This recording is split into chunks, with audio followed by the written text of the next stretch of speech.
The county of Kent, England, has a cultural treasure called the Margate Shell Grotto. This subterranean passageway is lined with about 4.5 million seashells, composing an intricate mosaic. The gorgeous landmark was stumbled upon by accident in the 1800s, and it's still engulfed in mystery to this day. That's because no one knows who built it or why. Experts can't even figure out how it was built, since they'd need to collect samples from the walls and the removed parts would be irreplaceable. A brief analysis of the substance beneath these shells points to some sort of fish-based concoction. Some believe these walls were designed by some sort of evolved ancient civilization. Others describe the Margate Shell Grotto as belonging to either Egyptian, Roman, Indian, or Phoenician architecture. One other potential explanation is that the masterpiece was a personal project of an eccentric Victorian aristocrat. Now, the Roman Colosseum used to be nearly twice as large as it is today. However, it did not survive in its full form throughout the ages. Let's look at some of the history surrounding the Colosseum to piece the story together and how it managed to be scattered around town. The construction of this building began in 70 CE under Emperor Vespasian. Is that where Vespa comes from? Ever since it first opened, it was home to lots of activities and shows, featuring the mighty gladiators and a large array of exotic animals. And we'll leave it there. Its architectural glory started to dim down in 217, when a fire struck the upper parapets and much of the building's interiors. It took a whole century to finish the repairs for the damages, but the first form of the Colosseum would be gone forever. The downfall continued with an earthquake that affected southern Italy in 443. At this point, a big part of the Colosseum's outer ring was damaged. After the Siege of Rome, which happened in 472, locals met hardship, so a lot of them had to rely on selling pieces of limestone from the ancient Colosseum. Its most devastating blow came from another earthquake, which happened in 1349. This is when the south side of the building completely collapsed. That's when it started to look more like the building we see today in the Italian capital. However, the pieces of stone that were shaken off from the Colosseum were used to rebuild some other famous landmarks in Rome. So, if you just think about it, the missing part of the Colosseum isn't missing at all. It's just been repurposed, scattered around the city. Official efforts to preserve the Colosseum started around the 17th century and have been developing ever since, culminating with the massive Roman building being named one of the 7 wonders of the world in the 21st century. Now, the Colosseum may be the most famous, but it's certainly not the only ancient amphitheater worth mentioning. Continuing the list is the Amphitheater of El Jem, which dates to around 238. You'll find it in the small Tunisian town of El Jem. History connoisseurs may know El Jem as one of the best preserved Roman stone ruins in the world. It stands at about 100 feet tall and has the capacity to host around 35,000 people. No list of important ancient sites is complete without mentioning the glorious city of Pompeii in Italy. A massive eruption of the Vesuvius volcano covered the entire city in a considerable layer of volcanic ash. Luckily for us, though, what was left underneath that layer was very well preserved, and it's been studied ever since its discovery in the 1800s. Pompeii was originally inhabited by the Oscan tribe long ago, but it was then transformed into a colony during the ages of the Roman Empire. It has some of the best preserved villas, baths, shops, and even residential buildings. Tourists can also walk across paved streets and see artworks like sculptures, mosaics, and wall paintings. Now, when visiting Peru, most people head over to Machu Picchu. But let me tell you a little secret. Machu Picchu is not that ancient, as it's estimated to have been built in the 15th century CE. If you're looking for something a bit older, the ruins of Caro, also situated in Peru, might be a better choice, as it's one of Southern America's oldest urban areas. No sign of brutality was ever found here in this area, so archaeologists suggested that this place was home to a peaceful society. It's believed they used commerce to make ends meet, and they also enjoyed music. That's because one of the most significant discoveries made here at this site was the impressive collection of musical instruments. which featured 37 cornetos made of animal bones like deer and llama. Another 33 flutes were found here, which were estimated to date as far back as 2170 BCE. The ruins of the ancient city of Pella in Jordan date back to over 6,000 years ago. They are also a notable example of advanced societies that have been long gone, as it features ancient theaters, Roman baths, and a fountain house. What makes this location even more important is the fact that archaeologists believed it has been populated ever since the Stone Age. The ancient theater of Fourvière is a secluded gem hidden in the French city of Lyon. Archaeological data estimates it was built over 2,000 years ago, and it offers a gorgeous view of the city. Able to seat about 10,000 people, this ancient theater is home to the famous Nuit des Fourvières, a music festival. Now, back in Greek and Roman times, it was called Heliopolis, or the City of Sun.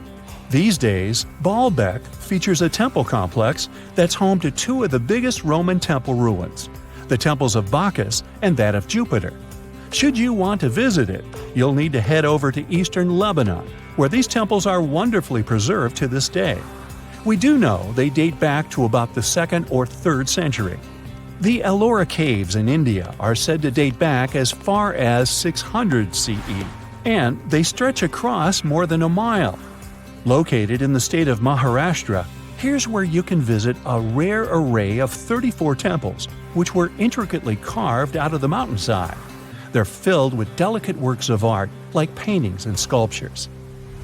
The so-called Cradle of Humankind is home to the oldest record of humankind's history.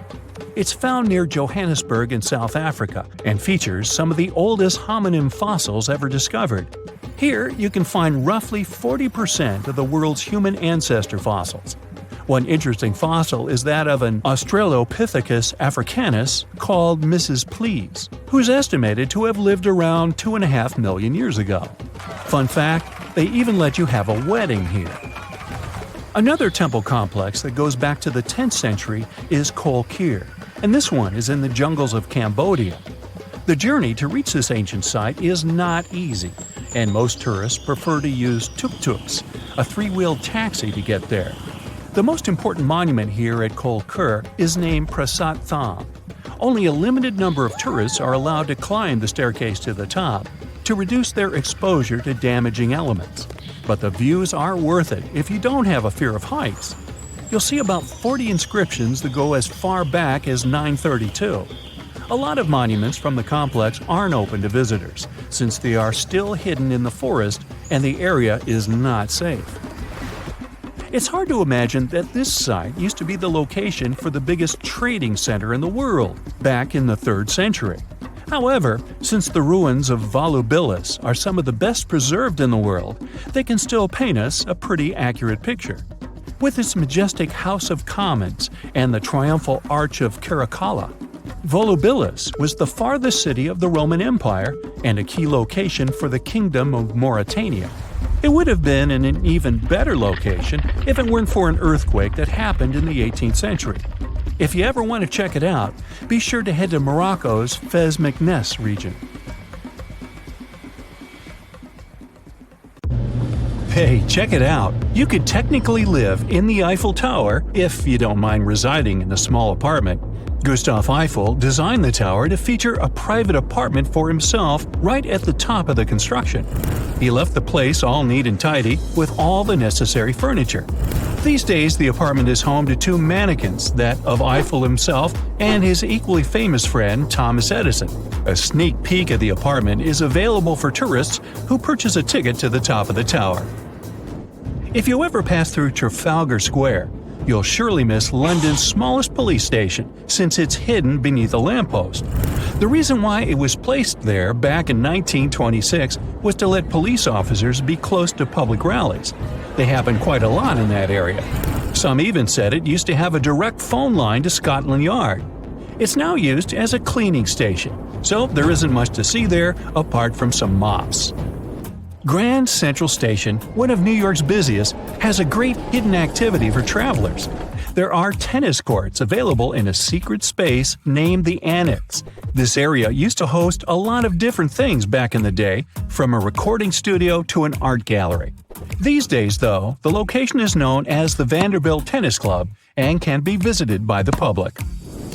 Similar to Mr. Eiffel, producer Samuel Lionel Roxy Roxafel designed a hidden apartment for himself in the Radio City Music Hall in New York City. He also asked for the apartment, now called the Roxy Suite, to be decorated in the Art Deco style. It features 20-foot-high ceilings covered in gold leaf and walls with floor-to-ceiling plush drapes. These days, only Radio City performers and VIP guests can visit the location. You might be able to rent it out too, but they say the prices are very high. Rome's best-known symbol, the Colosseum, has secret tunnels hidden beneath its grounds. Back in the day, ancient Romans used these passageways to keep wild animals, like lions, tigers, elephants, and bears, as they were used for gladiator fights and other types of entertainment. They've been open for visitors since 2010, along with the Colosseum's plumbing system.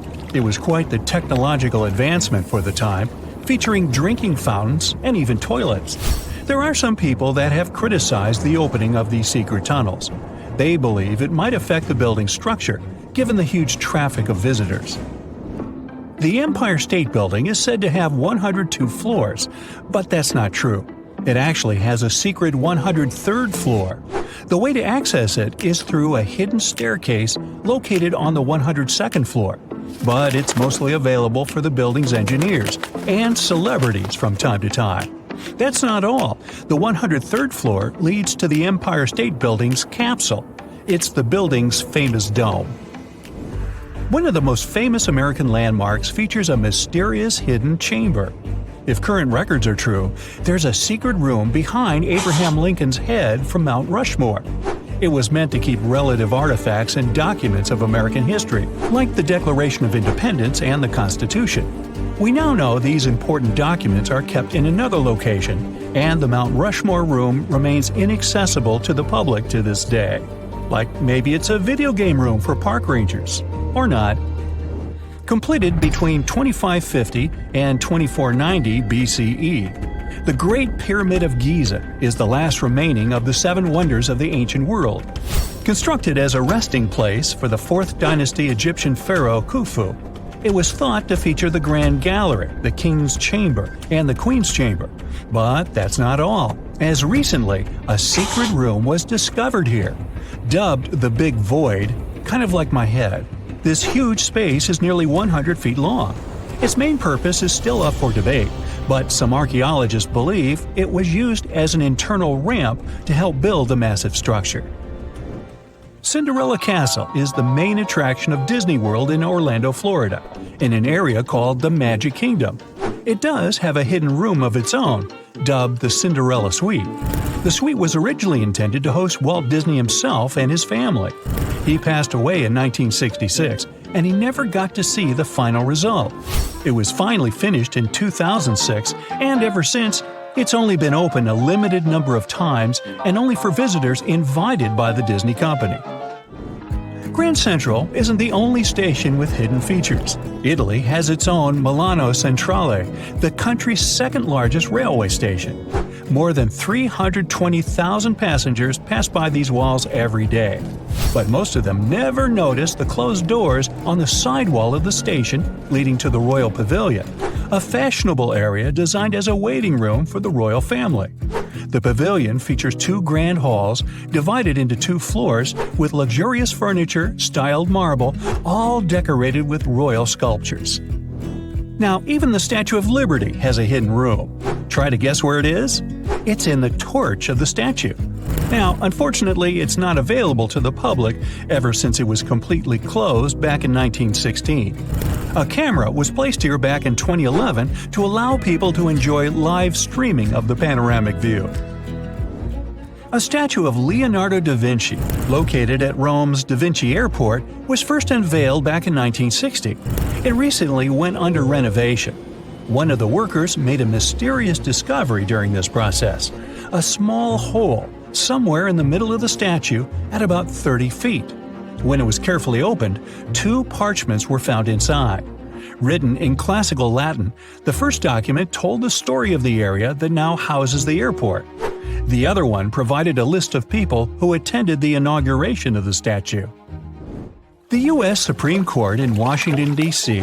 has a secret sports facility where clerks, off-duty police officers, and other Supreme Court employees can play basketball. The court, located on the top floor of the building, is obviously dubbed the highest court in the land. Excuse me while I dribble. Disneyland's Club 33 is located in the New Orleans Square section of the theme park in Anaheim, California. This exclusive club houses only 500 members, and it was inaugurated in 1967. It aimed to entertain celebrities, politicians, and sponsors. The decorations were courtesy of Walt Disney himself and his wife. Services here come at a hefty price. Members have to pay $25,000 to join the club, and later a yearly fee of between $12,000 to $25,000. The entrance to the club was easy to miss, since it was hidden behind a doorway with a single gold plate that had the number 33 engraved on it. A makeover of the club took place in 2014. They moved the entrance to an even more secret location, but people can still see the old one in its original place. The New York City public libraries have hidden apartments too. Employees and their families could stay in those hidden rooms that are placed above many of the public libraries. Most of them are either closets or empty rooms these days, but some of them are available to the public, like those belonging to the $4.4 million renovation project of the apartment in the Washington Heights branch. It was transformed from an old, dusty, 3,750 square foot space into a dedicated teen area and tech center that also features rooms for adult education programs. Cool!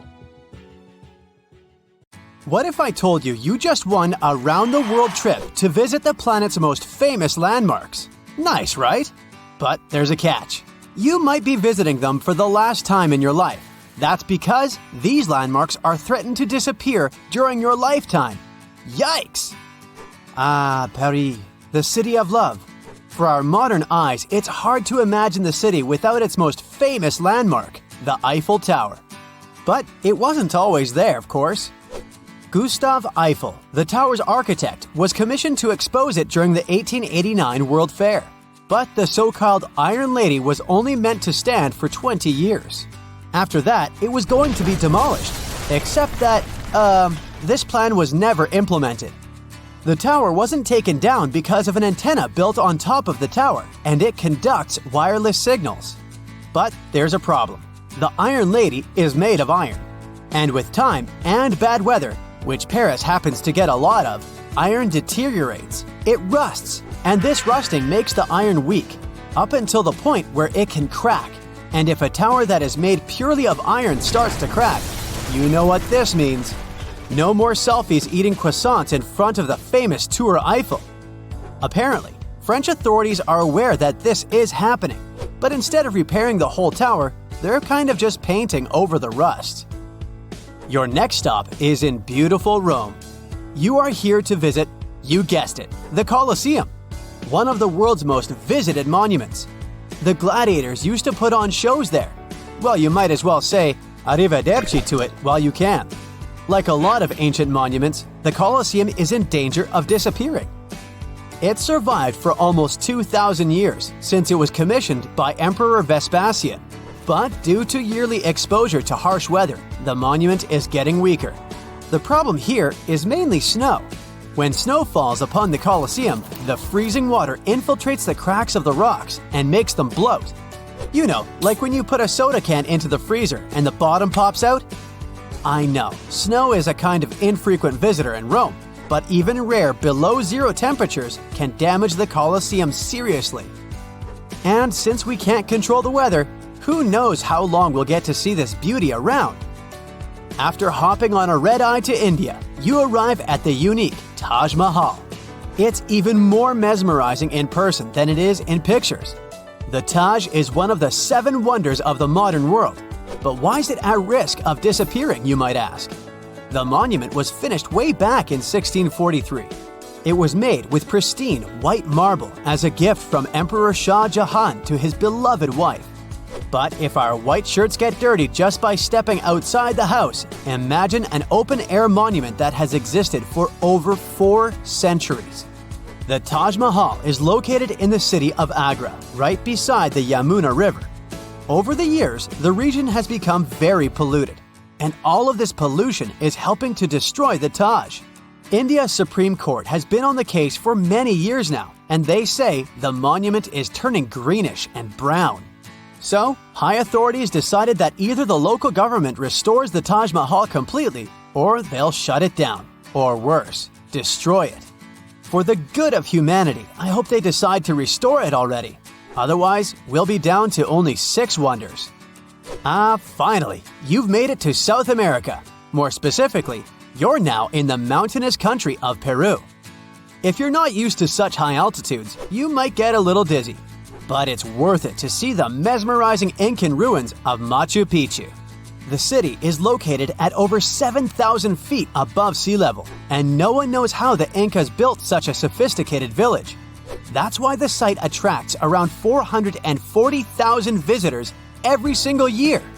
But since regulation is not so strict, the site is also slowly deteriorating. Machu Picchu may be the victim of something known as over-tourism. I mean, if you look at any footage from the site on a normal day, it's pretty packed up. And even if it's a stone-made town and stones are pretty resistant, they do suffer from erosion. Man-made or weather-made. Oh boy, I really don't like the sound of that. There's another stone monument that you need to check off your list. Can you guess which one it is? Yup, Stonehenge. Located in the peaceful hills of Wiltshire, England, Stonehenge has been around for over 5,000 years. Well, nobody knows exactly when it was built, but bear with me.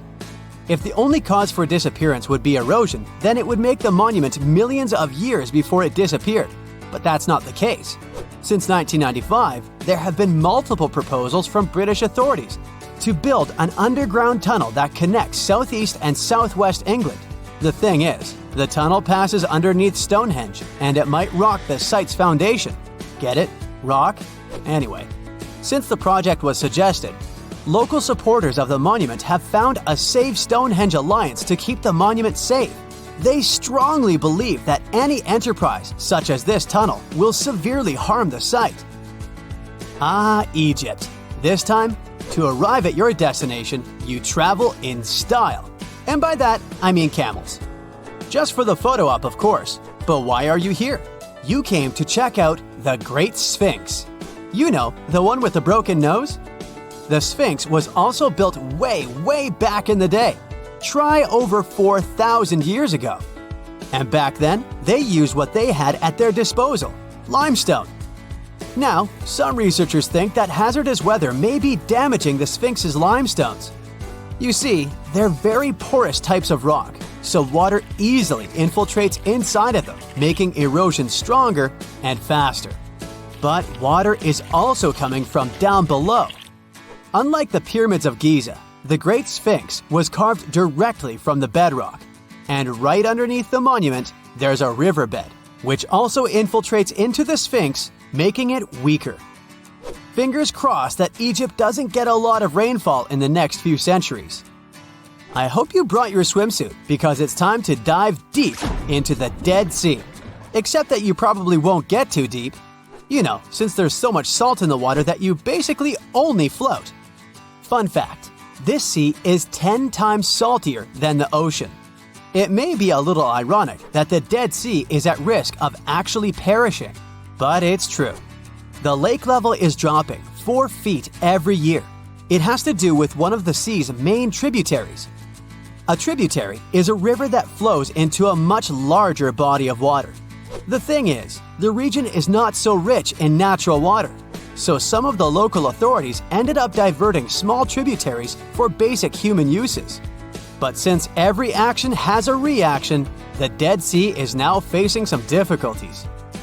Back in the USA, it's time to visit the city that never sleeps. And if you've understood this trip by now, you already know the landmark we're visiting. It's Lady Liberty. It may come as a surprise to some, but the famous Statue of Liberty was originally copper. It's turned green due to oxidation. I mean, maybe I would also turn green if I was constantly exposed to New York's harsh weather. Some researchers say that air pollution can also speed up oxidation processes, threatening the long life of Lady Liberty. Of course, New York City does its share of maintenance. Hopefully it'll be enough for us to keep seeing the statue during our lifetime. Hey, it's time to head back home. I sure enjoyed this trip. Hope you did too. Let's hope we can still visit these places. It's strange if you think about it. There are old Roman buildings that have lasted for thousands of years, while our newer buildings seem to fall apart. How did the Romans manage to create such strong buildings? A lot of them with complicated designs, too. Recent research has shown that the Romans used a type of concrete that has an extra layer of protection against the elements. It can even fix itself when it gets wet. This discovery not only explains why these buildings have lasted for thousands of years, but it can also help us make cement in a way that's more natural and resistant. A recent study shows that Romans used volcanic ash in their concrete mix to make it stronger, especially when it was near the ocean, where the air is naturally more humid and could naturally cause more damage. These days, we make concrete out of sand, rocks, water, and a special kind of cement called Portland cement. This cement itself is made by cooking limestone, clay, and other substances in very hot ovens that reach over 1400 degrees Fahrenheit. Sure, it creates a well-blended mixture, but it cracks easily, and sometimes it only lasts a few decades. There's one more interesting feature of this amazing Roman concrete. It has small white bits of calcium called lime clasts that stay inside the concrete and do not disappear over time. At first, it may not seem that attractive because it's not as smooth as the concrete we use today. And for many years, specialists used to think that having small pieces of lime in concrete was a bad thing because they thought it made buildings less resistant. But researchers found out that these tiny pieces actually help the concrete fix itself. I wish I could fix myself that easily. They discovered that when the concrete got cracks, it seemed to magically fill them with a substance called calcium carbonate, found in the lime clasts. The Romans made their concrete by mixing sand, volcanic ash, and burned limestone together and adding water. This is called hot mixing. When the water and lime mix together, they have a chemical reaction that makes the mixture get very hot, up to 200 degrees Fahrenheit. This also causes those tiny pieces of lime to form. Now, this concrete can get cracks, and when water, rain, or seawater gets in, it makes the calcium in the concrete dissolve.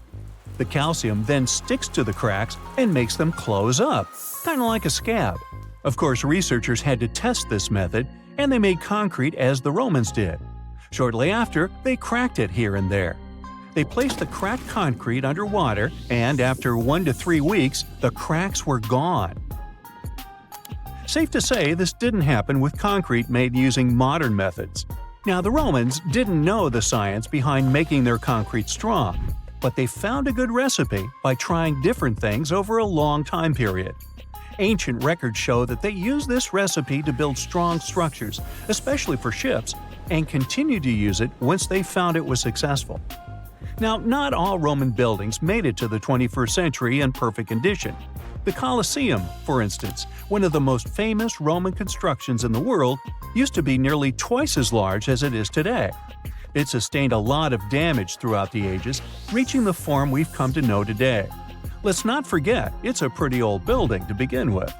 Its construction started in the year 70 under Roman ruler Vespasian, who later started making motor scooters named after him. You know, Vespa? Nah, I made that up. Anyway, ever since it first opened, the Colosseum was home to a lot of activities and shows, featuring fearless gladiators and a large display of exotic animals, who got to mingle and did lunch together. Unfortunately, it all went downhill in 217 when a fire struck the upper parapets and much of the building's interiors. It took a whole century to finish up the repairs for the damages. Sadly, the initial shape of the Colosseum would be gone forever. A strong earthquake followed, and that didn't help either. This one took place in southern Italy in 443. At this point, a considerable portion of the Colosseum's outer ring was damaged. Soon enough, when locals encountered hardship, they had to rely on selling chunks of limestone from the ancient Colosseum to go by. Another earthquake came in 1349, which gave the Colosseum its most devastating blow. It's when the south side of the building collapsed completely. That's when it started to look more like the building we can see today in the Italian capital. It's not all bad, though. Some pieces of stone that were shaken off the Colosseum were used to rebuild other famous landmarks in Rome. So, if we think about it, the missing part of the Colosseum isn't missing at all. It's just been recycled all around the city. One building that features pieces of old stone Colosseum is called Palazzo Venezia, and it's a local museum. Now, speaking of weird buildings, you've probably seen this one, as it's one of the most photographed spots in the world. You can see online photos of people leaning on it, or ones that make the building look like an ice cream scoop. This famous Italian landmark is called, you tell me. Yep, the Tower of Pisa, and it looks like it's seconds away from collapsing to the ground.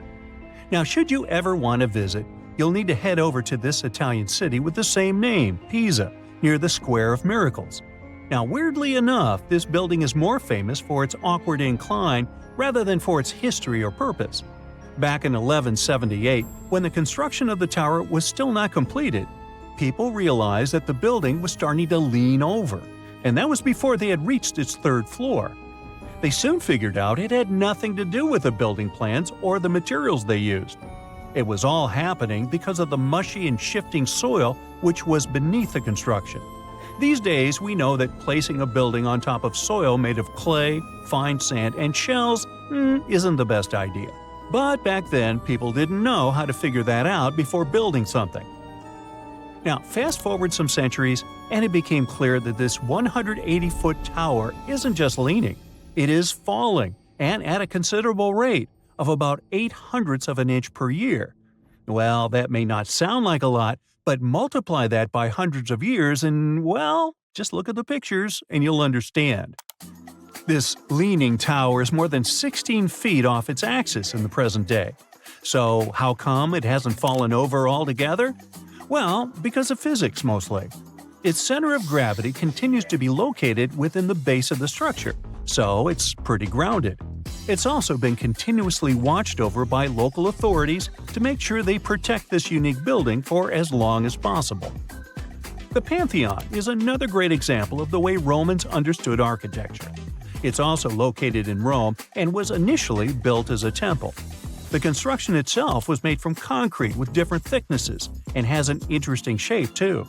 Back in the day, Romans believed the Earth was like a disc, which was covered by a dome-shaped sky. So they modeled the Pantheon sticking to this idea. Light comes into the temple through a hole in the dome, shining down on the floors and walls, showing the movement of the sun.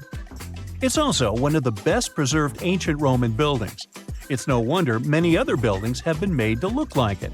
In the U.S. alone, the U.S. Capitol, the Jefferson Memorial, and the National Gallery in Washington, D.C. are all said to be modeled after this ancient construction. The famous painter Michelangelo was so impressed by this building that he believed some unnatural force must have helped in its construction. The place where it stands is also very special because of the story behind it. Legend has it that the founder of Rome, Romulus, was lifted to the ancient Roman higher spirits on the wings of an eagle from this exact location. Apparently, it was a talon show. Get it? Talons? Eagles? Okay, gotta go. Scientists have recently discovered Leonardo da Vinci's hidden passages under a medieval castle in Italy. They followed a newly found 15th century sketch by the creator of the Mona Lisa and found one of the unexplored architectural wonders from the age of the Renaissance. Construction of the Sforza Castle started back in 1358, but it was destroyed about a century later during a local crisis. Then, in 1450, Francesco Sforza, the Duke of Milan, decided to rebuild it on the old ruins. After he passed away, his son Ludovico took over and kept improving the castle. He brought in some of the best artists of the time, including Leonardo da Vinci, to decorate its walls. We can still see Leonardo's frescoes today in the Room of Wooden Boards. While he was working at the castle, da Vinci also recorded some historical underground passages hidden beneath the outer wall. The drawing, dated between 1487 and 1490, was found at the Institut de France in Paris. The sketch is highly precise, and it proves that Leonardo was really interested in fortification design and was great at documenting existing structures. Historical records show that Ludovico ordered the building of an underground passageway that led straight to a basilica, where his wife was buried. Ludovico married Beatrice in 1491, and they had a happy but tragically short marriage, as Beatrice passed away while giving birth in 1497. The Duke locked himself away for weeks, grew a beard, and wore only black clothes while he was mourning his beloved wife. The secret tunnel may have stretched over a half a mile and would let Ludovico visit her grave in private. It could have served as an escape route if the castle was ever under siege. The existence of the tunnels remained one of the mysteries of the Renaissance for years, as no one knew for sure they were there. But now, scientists finally uncovered the secret history. They used a combination of ground-penetrating radar and laser scanning to build up an accurate 3D model of all the structures under the castle. They found the tunnels da Vinci alluded to in his drawings, and it looks like they may have only been a small part of a whole system of historical underground passages. The goal is to create a complete digital twin of the castle that will not only show all the preserved constructions, but also the ancient ones that are no longer visible. They also plan to add augmented reality to the virtual paths to let visitors discover Leonardo da Vinci's hidden passages. Now, we don't know if the genius actually took part in constructing the hidden passages that scientists recently discovered, but we do know about some other Leonardo da Vinci inventions. He created the first satellite-like map in 1502, long before photography or satellites were even a concept. A famous figure in Italy, Cesare Borgia, invited Leonardo to a small town called Imola near Bologna to create a highly detailed map for him. Back then, maps were not very precise, as no one had figured out how to show exact distances on a smaller scale. Instead, people spent a lot of time decorating them with dragons, roses, fancy castles, mountain ranges, flowers, and other artistic details. These maps look more like beautiful paintings meant to be displayed, rather than practical tools for navigation. But Cesare Borgia wanted something truly functional, and Leonardo managed to create something revolutionary in the field of cartography. If you compare satellite images of Imola today with Leonardo's map, the similarities are striking. He captured every alley, curve of the streets, roadways, and even the exact sizes of the buildings. And he did it all by hand, using just a pencil, ruler, compass, and several of his own clever inventions. To gather all the necessary data, the genius walked through the streets for weeks using a large wheel that spun as he moved, recording the distance with a cable. Using the magnetic compass, he determined precise directions. He also developed a tool called the bussola, which measured angles inside a circle. With this, he could track the exact turns of each street and the size of the intersections. He figured out the distances between houses and major roads. Then, back at home, he used his notes and calculations to draw the map to scale with incredible precision. In his work, da Vinci also used a technique developed by Florentine humanist Leon Battista Alberti. He created a mapping method where you could place an entire city inside a circle using polar coordinates. At the center of the city, 8 straight lines met, representing the main directions of a compass. Leonardo used this system to divide the town into 8 sections. He didn't overlook even the smallest buildings, which made his map one of the most advanced of its time. The Italian genius had a big dream to build a machine that could let people fly. He studied how birds, bats, and kites move through the air and designed a special flying machine. He believed that if he could copy their movements, humans might be able to soar like them. Da Vinci's design looked a lot like a bat, with 2 large pointed wings that stretched over 33 feet wide. He planned to build the frame from lightweight pine wood and cover it with raw silk to make it strong but not too heavy. The person flying it would lie on their stomach on a wooden board in the center. To make the wings flap, the pilot had to pedal a crank with their feet, which was connected to a system of rods and pulleys. There was also a hand crank for extra power and even a headpiece to help steer. As the person moved their hands and feet, the wings would flap and twist, just like a bird's. But there was one big problem. Humans aren't strong enough to make the machine lift off the ground. Even though it might have worked once in the air, there was no way for a person to get it flying on their own. Leonardo probably realized this, but his amazing idea still inspired flying machines that came centuries later. Da Vinci was way ahead of his time with many of his inventions, but his idea for a humanoid robot was especially futuristic. He was working under the patronage of the Sforza family, the one that had those ancient tunnels of Italy built. The genius designed a mechanical knight that could move its arms, turn its neck, and even open and close its mouth. Da Vinci had good knowledge of anatomy and the mechanics of body movements that helped him. His unusual creation used an external system of cables. A hand crank set it in motion, and there was also an internal gear-driven mechanism. About 450 years later, Da Vinci's detailed sketches of the robotic knight were rediscovered in the 1950s. Several researchers tried to recreate the robot from those sketches. In 2002, a roboticist who developed systems for NASA and Lockheed Martin took inspiration from the old notes and built a functioning model of Da Vinci's robotic knight.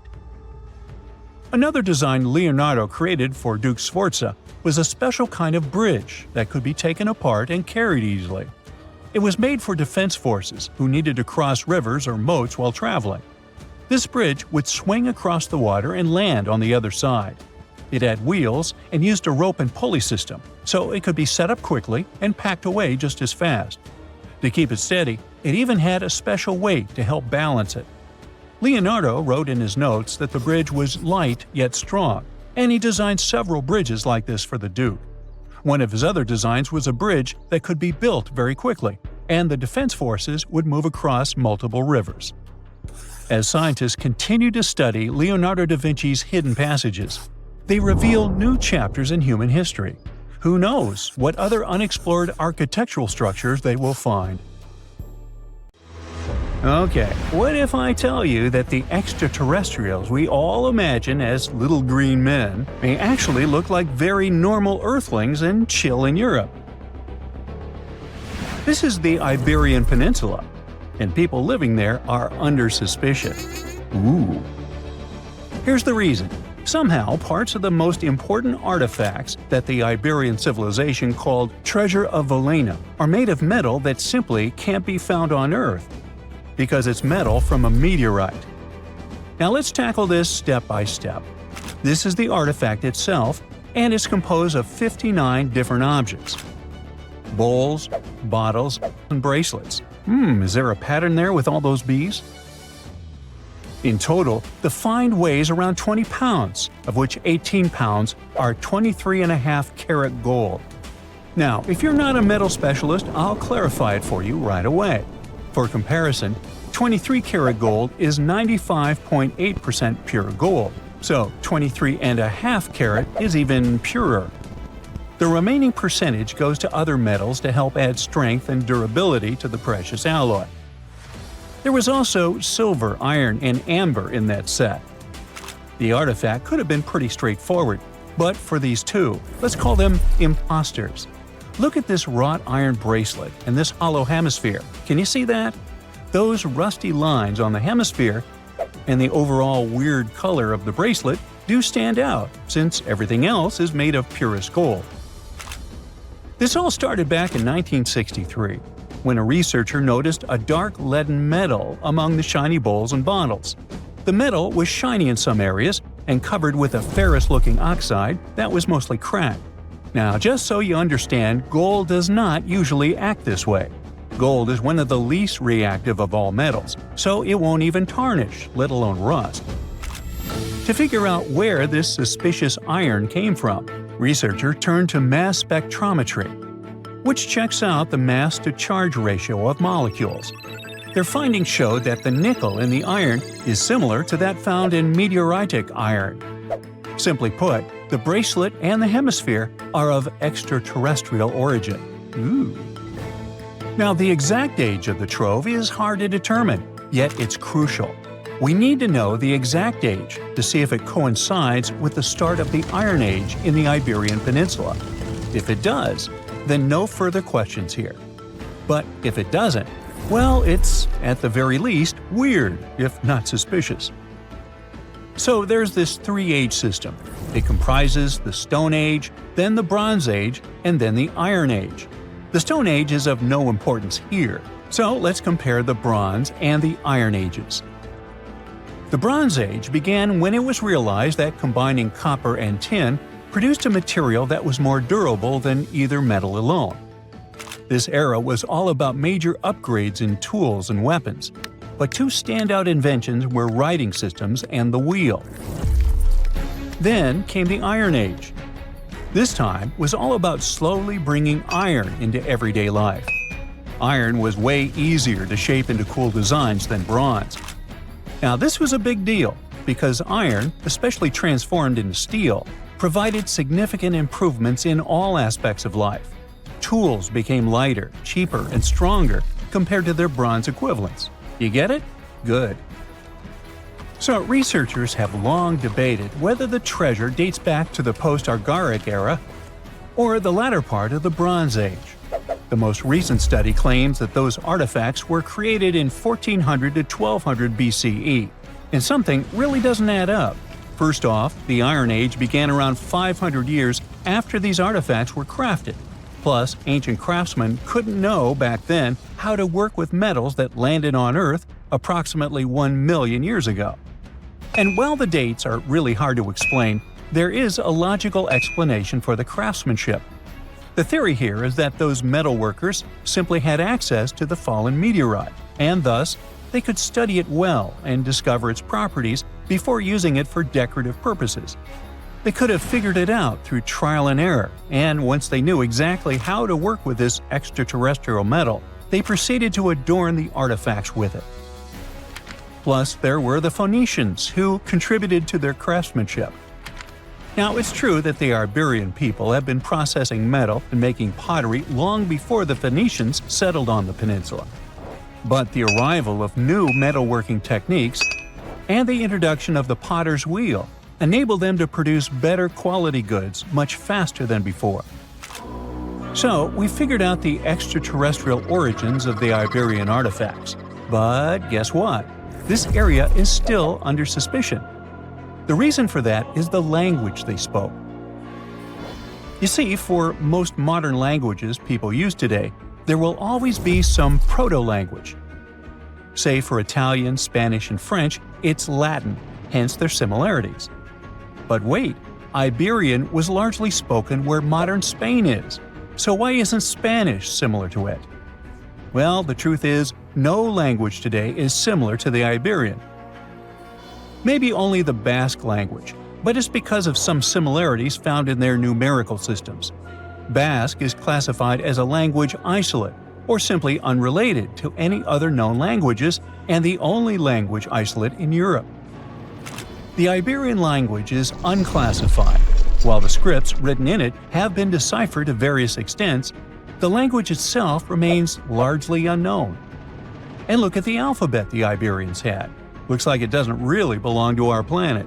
But hold up, this one might be a bit of a stretch. When the Phoenicians came to the peninsula, they brought along their alphabet to the Iberians.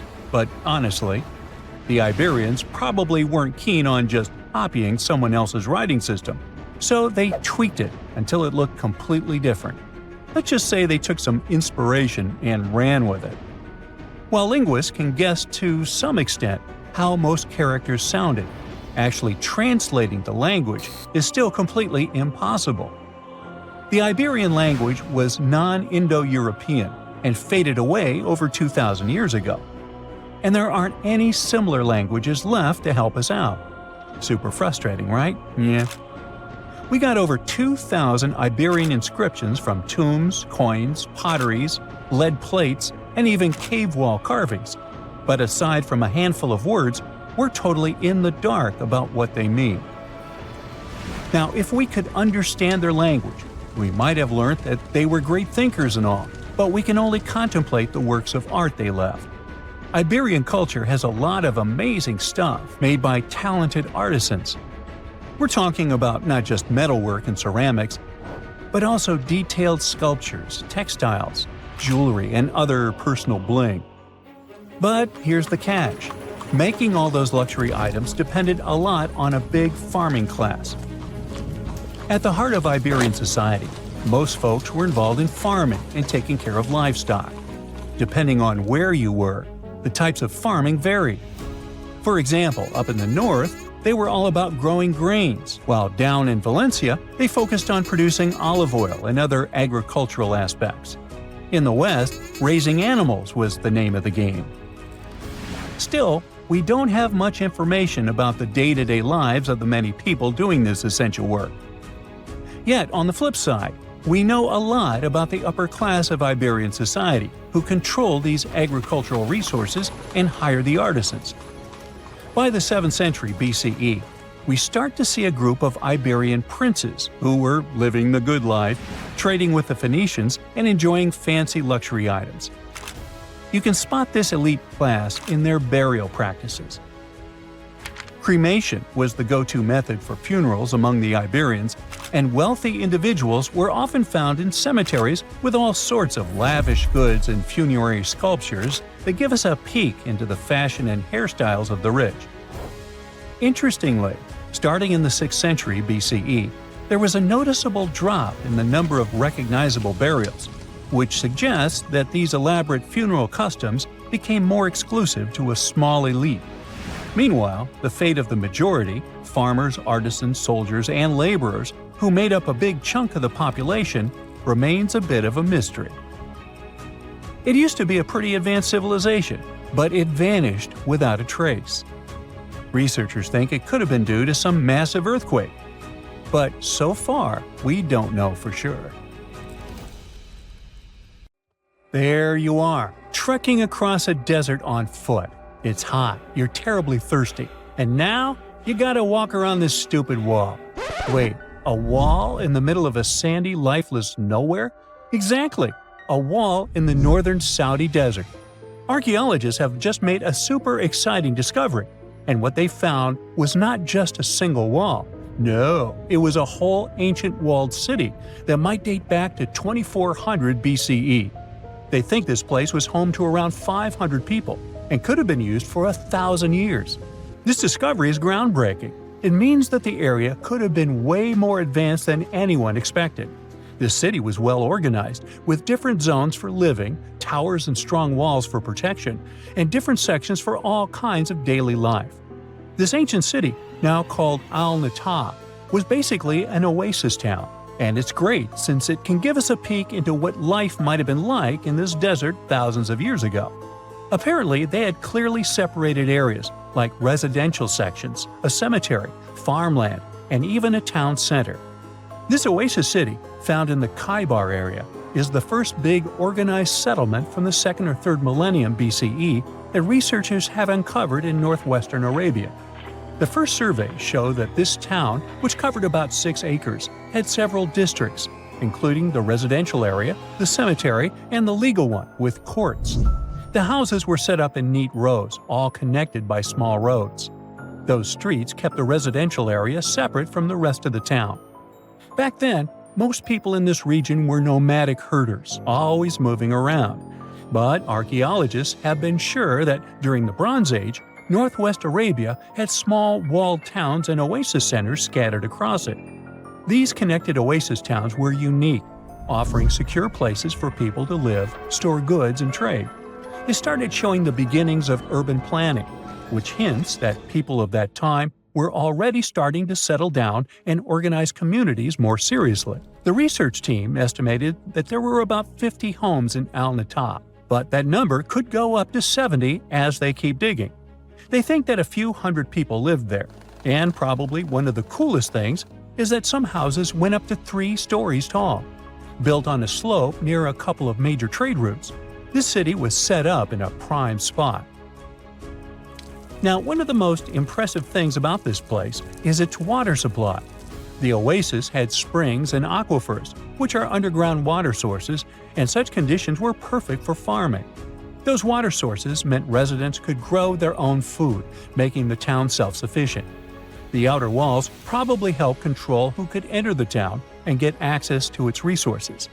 This settled way of life was an impressive shift from nomadic living to a more agro-pastoral lifestyle, which means a mix of farming and herding animals. Another find that supports this theory is a bunch of tools, like grinding stones, mortars, and pestles, discovered inside the town. People there must have ground grains and prepared food. They had a diet of cereals, meat, and milk from animals they raised themselves. These astonishing findings show that the inhabitants of the town could easily feed themselves and were surprisingly advanced for that time. Thanks to better access to Saudi Arabia in the past couple of decades, archaeologists now have a much clearer picture of what life there was like thousands of years ago. The most exciting thing is that Al-Nata might have been part of a whole network of similar fortified oasis towns spread across the region, and all of these connected sites could show us how trade routes and small settlements worked together at that time in that arid area. Now, at the same time, this recent discovery isn't the only one that has the scientific world buzzing with excitement. How about we visit Egypt and see for ourselves? After all, archaeologists have just found a stash of ancient Egyptian and Greek treasure underwater. They were exploring the lost city of Thonis Heraklion off the coast of Egypt, which sank more than 1,000 years ago. This city was legendary, and nobody even knew where it was until it was rediscovered in 2000. Now they're uncovering more and more, and on this dive, they found a pile of gold and silver treasures. Those were probably used in rituals to bless Egyptian pharaohs when they took the throne. The researchers even found an ancient Greek temple dedicated to Aphrodite and some super-old Greek weapons. Frank Gaudio, the lead archaeologist, said it was astonishing that those delicate objects had survived the disaster that brought the city down. Back in its prime, Thonis Heraklion was one of the biggest port cities in the Mediterranean. It was a huge center of social life and was the main entry point for ships from Greece coming into Egypt. But tragically, due to rising waters, earthquakes, and a catastrophic tidal wave, the soil underneath the city literally turned into mush, and then the entire city sank into the Mediterranean. It was forgotten until Gaudio's team found it in 2000. Since then, they've been uncovering new parts of the city and piecing together its history little by little. If a lost underwater city doesn't seem impressive enough, we can travel to the Amazon. The discovery made there is truly mind-boggling. For centuries, people have talked about lost cities deep in the Amazon, like El Dorado, that mythical city of gold that lured Spanish explorers into the jungle. A lot of them never came back. Then, in the 1900s, a British explorer named Percy Fawcett went searching for what he called the lost city of Z, and he too disappeared. But now, finally, scientists have actually found proof that those lost cities in the Amazon were real all along. A team of scientists use a tech called LiDAR, which basically allows you to see through thick jungle from above by bouncing light beams off the ground. They flew over the jungle in Bolivia in a helicopter about 650 feet up and mapped out those hidden ancient cities. What they found were ruins of a huge urban settlement built by the Kasarabi people who lived there from 500 to 1400 CE. And it wasn't just a couple of buildings here and there. No, the LiDAR maps revealed massive urban centers, pyramids, platforms, roads, canals, and causeways, all carefully laid out. Turns out the Amazon wasn't just an untouched jungle. It was once home to big, complex cities. A scientist from the German Archaeological Institute explained that Europeans had long ignored the possibility of ancient Amazonian cities, but the LiDAR maps showed they were wrong.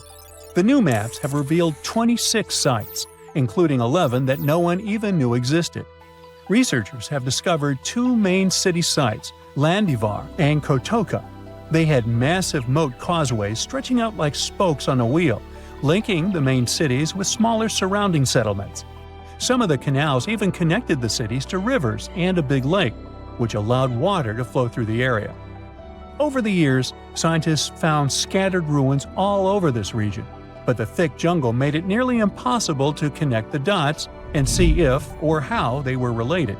With LiDAR, the whole layout came to life, showing that those sites were part of a much larger, organized urban system.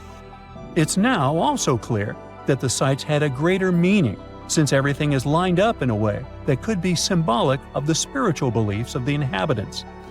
The Kasarabi culture isn't as famous as the Maya, but they had a thriving society in an area that faced huge challenges, like yearly flooding.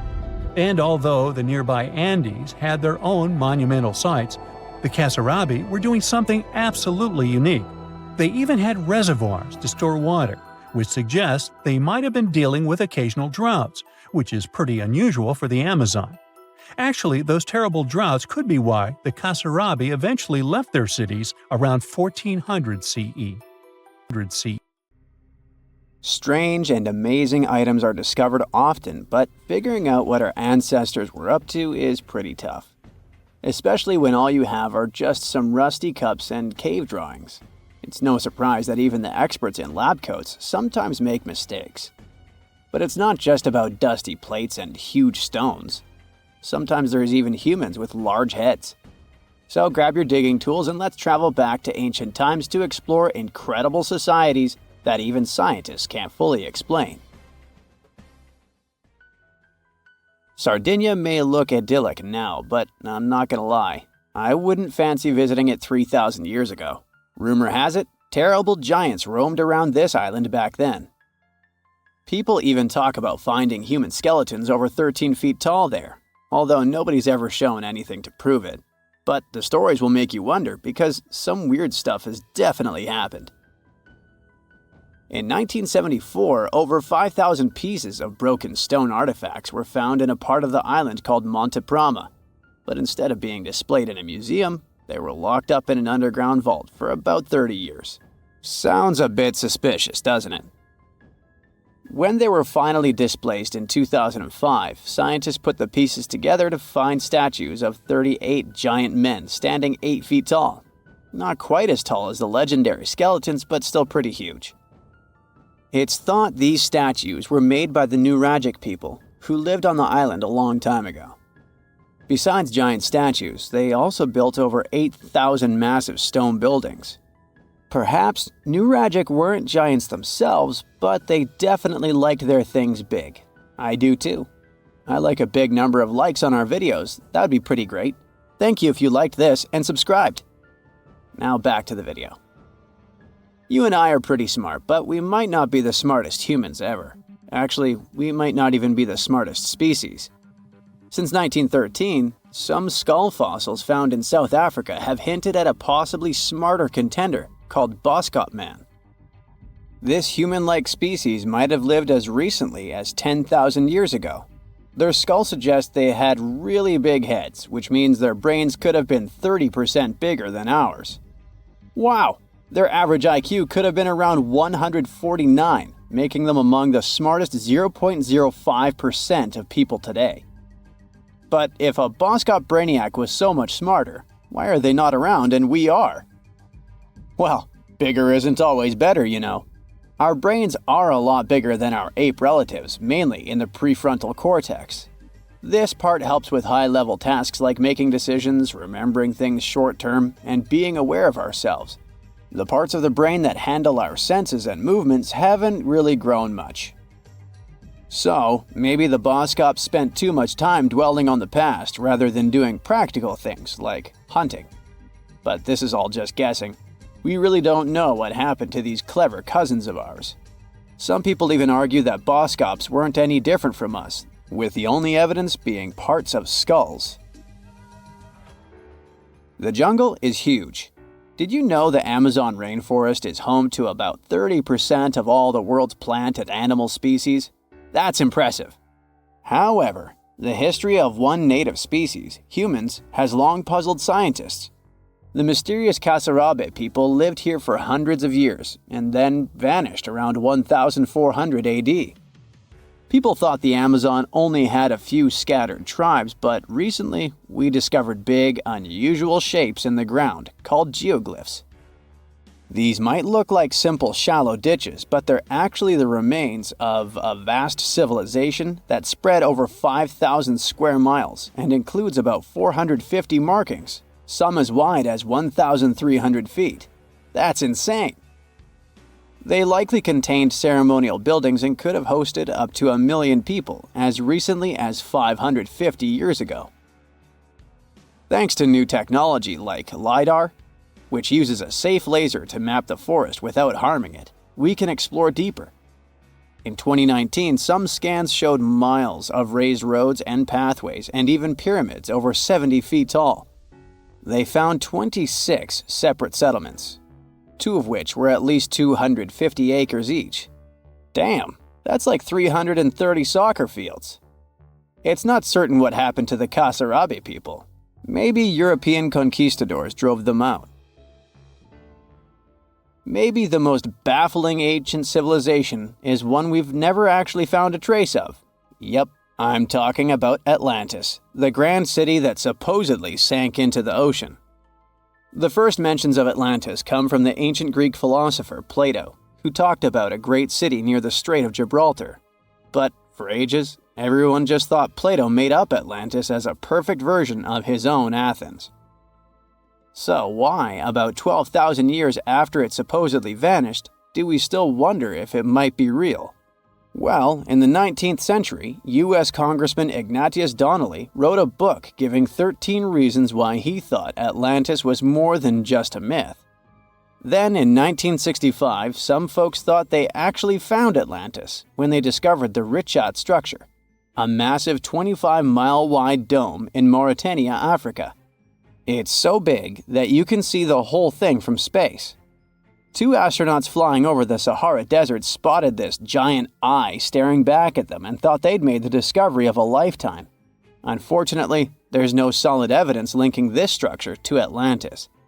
It's believed to have formed from volcanic activity about 100 million years ago. But it does look suspicious, doesn't it? Still, we're no closer to knowing the truth. Imagine going back to about 3,300 BCE and finding yourself in South Asia. Welcome to the Harappan civilization. These people were way ahead of their time. They had cities like Harappa and Mohenjo-Daro, complete with baked brick houses, sophisticated drainage systems, and even public baths. This place might have had over 5 million people, making it one of the densest regions at the time. They also invented a system of standardized weights that was incredibly useful for traders. And trading they did. These people had connections stretching all the way to the Middle East, thanks to their great skills in metallurgy. They even had a form of ancient branding. The seals were used to stamp clay on trade goods. Despite being so advanced with a thriving urban life, there's a whole bunch of mystery shrouding their language and script. We've got bits and pieces of their writing, but no one's deciphered them yet, even with all the technology we have today. We also still don't know how exactly their society worked. It looks like they didn't flaunt their social status as much as other civilizations. No grand palaces or massive monuments. Instead, their largest buildings might have been granaries. They sure were practical. Unfortunately, all good things must come to an end. Around 1800 BCE, this bustling civilization started to decline, possibly due to shifts in river patterns. As the environment changed, the Harappans packed up, moving towards more hospitable lands. Ever heard of the Minotaur? The beast with a bull's head and a man's body, hunting the bravest travelers in a massive maze. Well, this wasn't just any old tale. It was one of the most popular dramas of the ancient world. And it was inspired by this place, the island of Crete. The Minoans lived here during the Bronze Age. They had stunning palaces, amazing frescoes, and a culture so rich it still fascinates historians to this day. They built places like Knossos, which was so complex with its multi-story buildings and elaborate hallways that it might have inspired the whole labyrinth myth. Their engineering was so ahead of its time that even their drainage systems were more advanced than what many of us have today. Let me know in the comments which of these stories you find the most fascinating, and thanks for watching. Before we get into the reason why and how there are pyramids all around the world, let's talk about some of the examples. I'll start with the Pyramid of the Sun in Mexico. These folks really knew how to build a city. Their well-planned urban center spanned over 7 square miles and boasted several pyramids. But the Pyramid of the Sun is the most impressive. This giant pyramid was built way back in 100 CE and is one of the biggest structures of its kind in the whole Western Hemisphere. It's so big that it's 216 feet high above the ground. If you ever find yourself in this ancient city, you won't be able to miss the Pyramid of the Sun. It's right there on the east side of the Avenue of the Dead, the city's main north-south street. To build this incredible pyramid, around 1 million cubic yards of material were used, including a special kind of red volcanic rock called horizontal. Impressive, huh? We don't know too much about the people who built the Pyramid of the Sun or its purpose. But archaeologists believe there was once a temple on top of it. When explorers went below the pyramid in the 1970s, they found a bunch of cool tunnels and chambers. In 2011, they even found a secret stash of clay pots, obsidian pieces, animal bones, human figurines, and a mask. Who knows what other secrets the pyramid is hiding? If you decide to see this one, you must climb the pyramid using the 248 uneven steps on the west side. Watch your step. Sudan got some pyramids too. Nubian pyramids aren't as big as the ones in Egypt, but they still got around 200 of them. These ancient pyramids have been home to the tombs of the pharaohs of the Meroitic Kingdom for almost 1,000 years, who ruled Egypt from Nubia to the Mediterranean Sea. The pyramids at Meroe were constructed using granite and reddish sandstone. Oh, and did you know that Sudan has more ancient pyramids than Egypt? The Kushite pyramids depict the indigenous architecture and burial traditions of Nubia's Napata and Meroe kingdoms, which ancient Egypt influenced. Meroe, the burial site of over 40 queens and kings, is the most extensive Nubian pyramid site.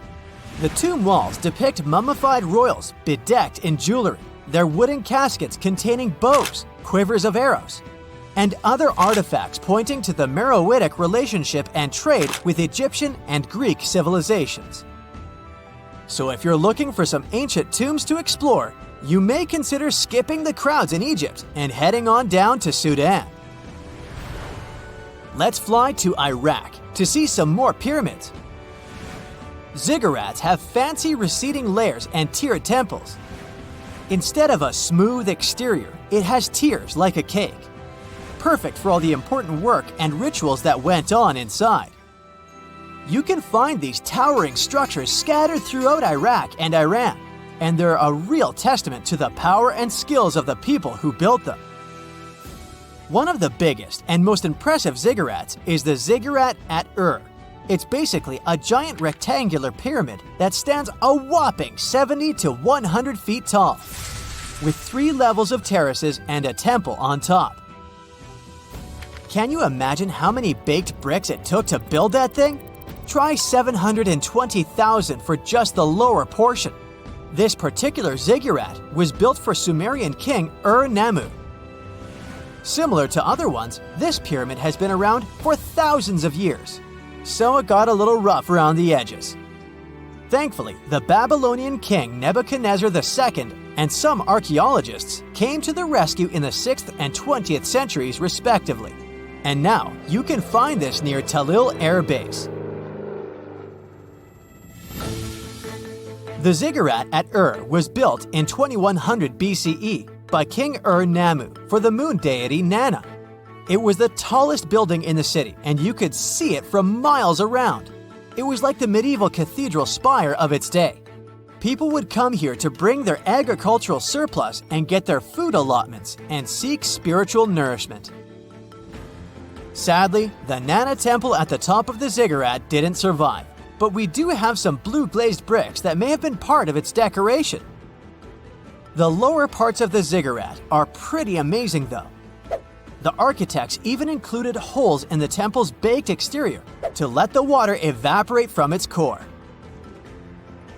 Since we explored some of the pyramids on our planet, let's take a broader perspective. They can be found in many parts of the world.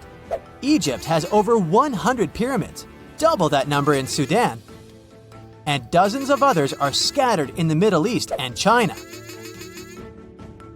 The Americas have the most pyramids in total, with more pyramids than the rest of the world combined.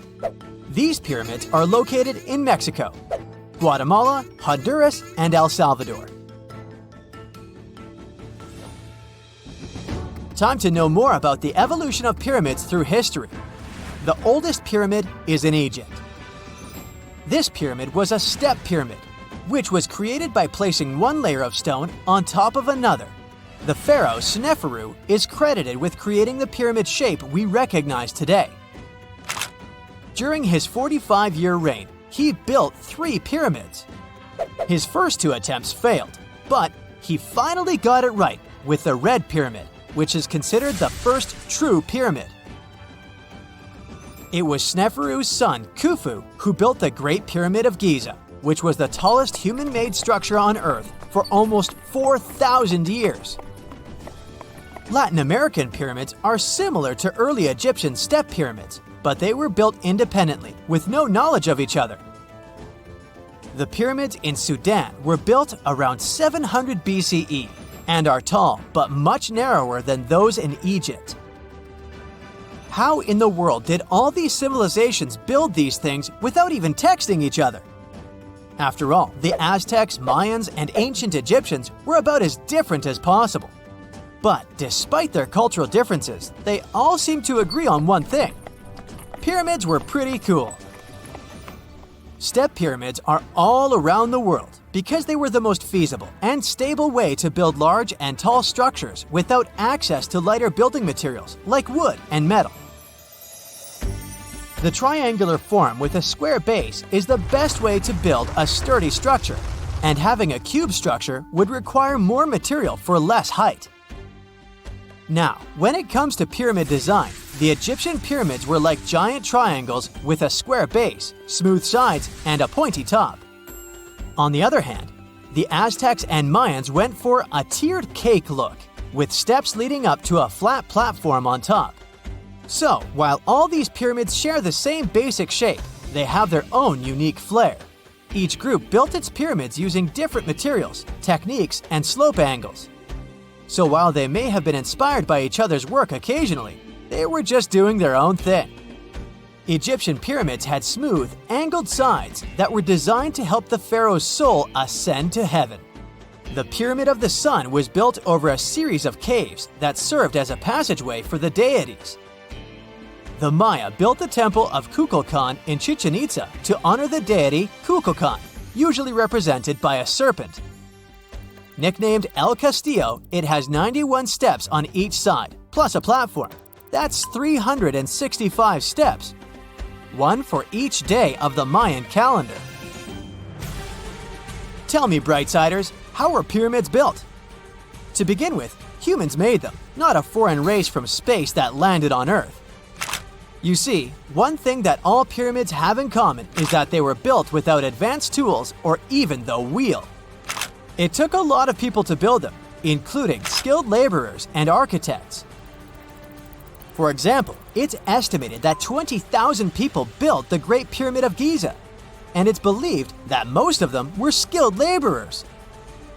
Building pyramids was a massive undertaking that required years of planning and effort. The Great Pyramid at Cholula, Mexico, took 600 years to complete.